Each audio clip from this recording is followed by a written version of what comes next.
En France, premier débat hier soir entre les 7 candidats à la primaire de la Belle Alliance populaire. C'est notre fait du jour.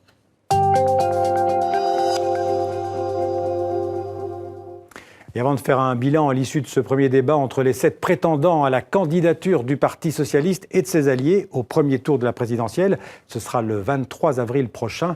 D'abord, le résumé du débat avec Pierre Marlet de la RTBF. Ces 7 prétendants à l'élection présidentielle ont tous à un moment ou l'autre soutenu François Hollande. Mais aujourd'hui, à une exception près, on ne se bouscule guère pour assumer ce quinquennat. Premier ministre, un mot pour qualifier le bilan. Difficile à défendre. C'est un bilan contrasté, en demi-teinte. Sentiment d'inachevé. Fierté d'avoir servi les Français dans une période très difficile. Et voilà déjà posé l'enjeu du débat. Le Premier ministre sortant, Manuel Valls, incarne le bilan de Hollande. J'assume ce qui a été engagé. Il tente donc d'éviter la polémique et veut la jouer union de la gauche, tous unis contre la droite et l'extrême droite.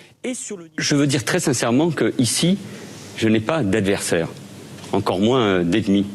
Mais d'autres cherchent à faire entendre leurs différences. Benoît Hamon a quitté le gouvernement de Manuel Valls pour divergence de vues sur l'orientation socio-économique. Nous devons nous interroger sur la nature des politiques que nous mettons en œuvre dès lors que nous constatons que les inégalités continuent à progresser et que le chômage ne baisse pas. Arnaud Montebourg a fait de même. Et il est le seul à prendre le dangereux engagement d'une baisse chiffrée du chômage en s'écartant radicalement de la politique d'austérité. Une croissance qui repart, des emplois à nouveau qui reviennent et surtout des équilibres financiers qui ne se dégradent pas mais qui s'améliorent. Pourquoi ? Parce que plus on est nombreux à travailler, plus on contribue aux caisses publiques. Valls, Montebourg, Hamon, sauf énorme surprise, c'est parmi ces trois-là qu'il faut chercher les 2 finalistes pour le second tour de la gauche. Mais pour que le vainqueur ait une chance d'accéder au second tour de la présidentielle, il faut que la primaire de la gauche soit un succès. Les électeurs seront-ils nombreux à les voter dans 10 jours? C'est toute la question. Hier, un peu moins de 4 millions de Français ont suivi le débat. Il y en avait plus de 5,5 millions à l'automne dernier pour la primaire de droite. Alors, quelles leçons tirer de ce premier débat d'hier soir? On va en parler avec notre éditorialiste politique Laurent Bazin. Bonsoir Laurent. Bonsoir. Alors, qui a gagné hier? D'abord la primaire, je vais rebondir sur ce qui vient d'être dit parce que c'est intéressant. Effectivement, 3,5 millions de personnes, c'est moins que la primaire de la droite. Enfin, on attendait un naufrage d'audience. On disait que, en gros, il n'y avait aucune possibilité de mobiliser les Français avec cette affiche-là. Mais ils sont là quand même, 3,5 millions. TF1 était la première chaîne de France hier soir. Donc, d'autant que le spectacle n'était pas exactement folichon, je le dis au passage et assez clairement, donc c'est un signe d'intérêt. S'il se confirme dans le débat 2 et le débat 3, il faudra tout de même y voir un indice pour la participation. Donc une audience plutôt correcte. Et parmi les candidats, alors qui a tiré son épingle du jeu d'après vous? Pour moi, assez clairement, Manuel Valls et Benoît Hamon, assez clairement. Manuel Valls parce qu'on attendait que le ciel et les socialistes lui tombent sur la tête. Alors ils sont un peu tombés dessus, pour être honnête.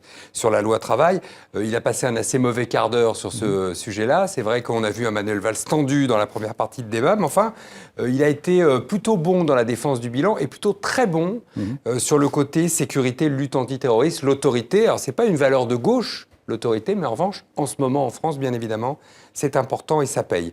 Et puis Benoît Hamon, parce que d'abord, il a été sérieux, on voit qu'il a travaillé énormément, il est sincère dans ce qu'il dit, il est constant d'une certaine manière, et c'est l'un des rares à n'a pas changé d'avis de ces derniers mois, en tout cas.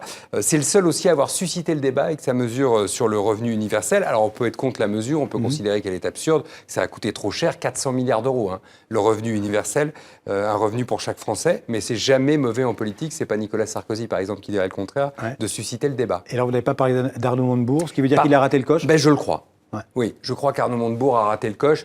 Ça fait plusieurs semaines qu'il a du mal à trouver le ton juste. Alors on sait qu'il a pris les conseils d'un formateur, je ne dis pas le mot anglais volontairement, vous avez compris, pour se calmer, se détendre, se poser, se présidentialiser. À force de vouloir faire président, Arnaud Montebourg ne fait plus du Montebourg, et donc là aussi, il risque de le payer. Est-ce que ce premier débat, ce sera ma dernière question, change la donne pour, disons, le premier tour de la présidentielle? Non, je ne crois pas. Il n'y a pas eu de proposition nette, il n'y a pas eu de vision. Beaucoup trop de temps passé sur le bilan. Ce n'est pas ça que les Français attendent. Ils attendent des idées pour la suite, ils attendent une vision pour après. Donc, je considère pour l'instant que Jean-Luc Mélenchon et Emmanuel Macron peuvent dormir sur leurs 2 oreilles. Je dis pour l'instant, on reste prudent.